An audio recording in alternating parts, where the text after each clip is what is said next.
current situation in the country, a statement by Kenya Kwanza Alliance on the matter of artificial fuel shortage and the high cost of living crisis. The nation of Kenya is groaning. We are in collective anguish and economic crisis. The devastating effects of this current economic crisis is now manifest in the artificial fuel shortage and skyrocketing prices of basic food items. Millions of Kenyans are witnessing in bewildered agony as fuel pumps run dry and queues grow longer due to this artificial shortage, which has already disrupted the entire transport sector. Kenyans are now forced to dig deeper into their pockets for bus fare, and border operators are being driven out of business. The skyrocketing prices of food items have pushed the cost of living beyond the reach of millions of Kenyans. Many farmers have failed to plant because the price of fertilizer has moved from 3,000 last year to a high of 7,000 per 50-kilogram bag, a price that is well beyond the reach of most farmers during this planting season. It thus therefore means that this year's harvest will be dismal, further compounding the problem of food security in our country.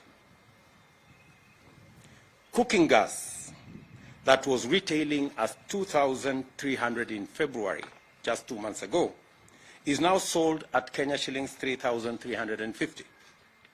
The price of 10 liters of cooking oil, which was retailing at 1,450, now is selling at 3,100. And as already stated, fuel shot up from Kenya shillings 135 per liter of petrol to between 150 shillings and 205 in some parts of our country. Hospitals that rely on fuel to maintain life support equipment are equally in a crisis. The government of Kenya knows that millions of households cannot cope with these prices. The largest casualties, naturally, of this crisis is the vulnerable in our society.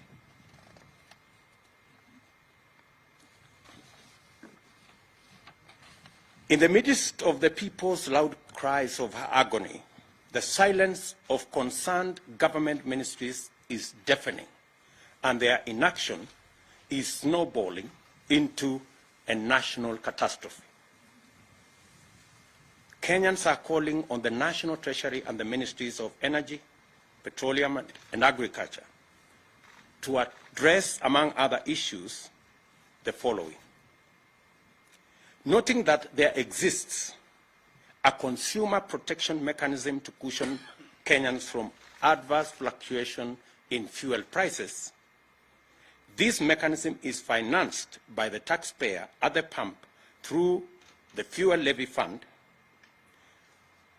We ask, where is the 39 billion shillings Petroleum Development Levy Fund meant for the fuel subsidy program as this crisis deepens? The Auditor General has already raised questions on the irregular and illegal diversion of these consumer protection funds to state agencies and unnamed private entities. She has also decried abuse on the petroleum import system in favor of some preferred and politically connected oil marketers deliberately depriving Kenyans of the subsidy mechanism. Can the Treasury also confirm or deny that the diversion of funds has been used in debt servicing and infrastructure development without the approval of the National Assembly? Can the Ministry of Energy and Petroleum list the import quotas that have been allocated to oil marketers over the last 1 year, and which are these oil marketers by name? The Petroleum Products, that is Tax and Levies Amendment Bill of 2021, whose passage has been frustrated in Parliament, should be processed, and all the roadblocks and back and forth between the different departments of government be removed, so that this bill can be passed as a matter of national emergency. For the record, this bill seeks to reduce the huge levies on petroleum products. That is the reason why our prices in Kenya are beyond the international prices, including prices in our neighboring countries. Why, we dare ask, hasn't there been any subsidy allocation in the budget in the last 3 years, including in last week's supplementary estimates, where our Kenya Kwanza MPs tried to provide for allocation for the subsidy program on fertilizer, but it was frustrated. Only for the Ministry of Agriculture to engage in the current PR stunts late in the day to pretend to provide subsidized fertilizer. We understand that the ministry is all over the place trying to launch some subsidized fertilizer program. This is not only ridiculous, but absurd. How do you, for example, make a farmer who requires 1,000 bags of fertilizer to queue for 5-6 hours, only for him to be or her to be told that you can only get 10 bags in a very widely publicized launch? I mean, if you're going to give 10 bags of fertilizer, please avoid the unnecessary launch. The high fuel prices are unprecedented and are not due to ordinary market responses to global crude oil price dynamics. Our problem is cruder and more local. This is the result of collusion between monopolistic cartels and economic saboteurs on one hand, and oblivious, reckless, insensitive, and incompetent public officials on the other. Insatiable greed and corruption is driving us over the cliff. The current state of affairs is a clear manifestation of the vestiges of the conflict of interest and state capture that is now pervasive in all sectors of our economy. Kenyans, in their entirety, want an end to the issue of conflict of interest and state capture. The casual and insensitive attitude to the plight of tens of millions of struggling Kenyans is a disturbing development that has emboldened cartels, which have taken over critical economic sectors and are now moving in top gear to capture the state. That is why the benefits, powers, advantages, privileges, and other interests of these barons and cartels take priority over the plight of 50 million Kenyans. This is also why, in the midst of this distressing crisis, the loudest messages from public officials, including ministers, are centered around BBI reggae and Azimio jingle bells and whistles. These turn deafness, greed, and callous indifference must stop.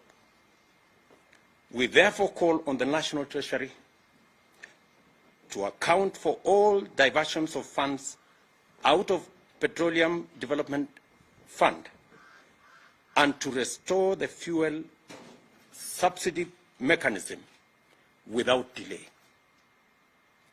The Treasury must rise to its constitutional accountability and live up to the Public Finance Management Act. Failure to do the right thing will convert the National Treasury into a cog in state capture and corruption that will destroy our country. We demand that public officials responsible listen to the agonized cries of millions of suffering Kenyans and abandon their exclusive and destructive subservience to cartels and barons of state capture and do something about the rapidly deepening economic crisis. This is a statement by Kenya Kwanza. I will take one or two questions just to clarify the statement that we have made.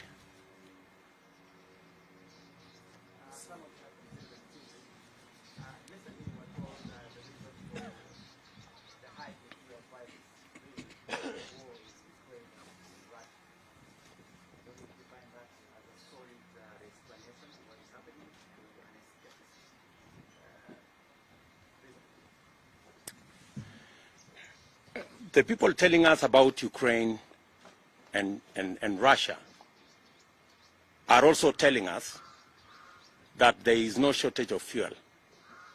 They are also trying to blame oil marketers.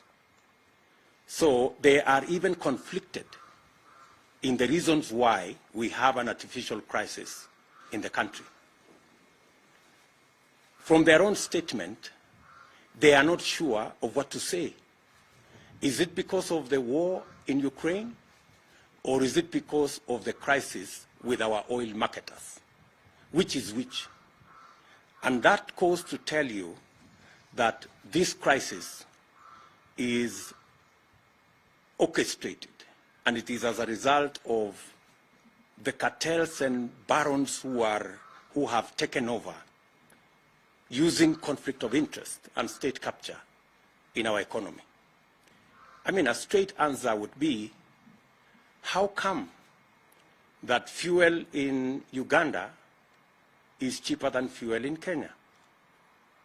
So, and yet the fuel being sold in Uganda goes through Kenya. That tells you that that kind of explanation is escapist and has no basis whatsoever.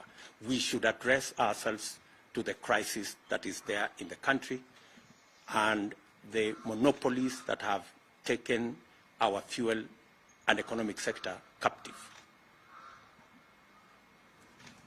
Yes, my friend.